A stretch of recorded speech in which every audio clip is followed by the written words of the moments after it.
Hi, my name is Matthew Nelson, and I'm going to be talking to you about alternatives to the traditional MedCap model.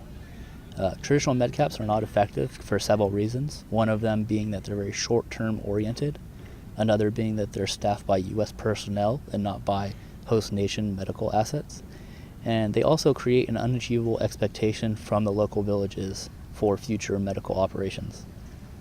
Other models of MedCaps have been implemented and have had success.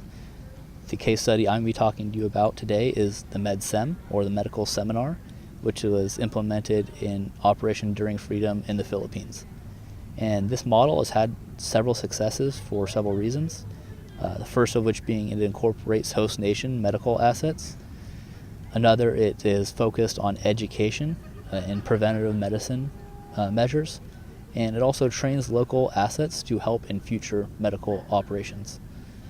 There are three phases to a MedSem, the first being planning, the second the execution, and lastly the follow-up, which is one of the most important because it tells the local villages you're doing this MedSem for that the government's there to stay.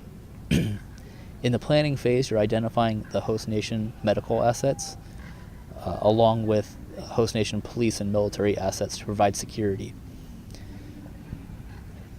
Using the host of government agencies promotes interoperability between the government, in this case the Filipino government.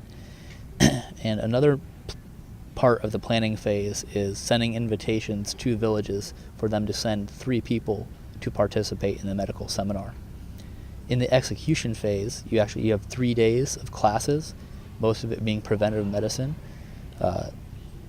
being malaria, dengue fever, malnutrition, or a host of other medical issues. They're also taught medical planning and medical reporting. Medical planning for future medical operations from the host nation in the coming months and years, because it's a long-term program. The students are responsible for setting up the medical programs in their villages when the host nation comes back.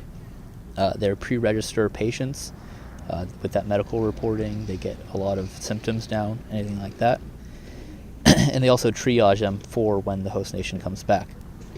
The follow-up is usually 90 to 180 days later, and this lets the villages know that the host nation is reliable, that if they actually come back.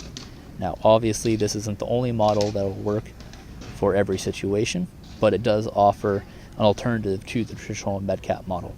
Thank you.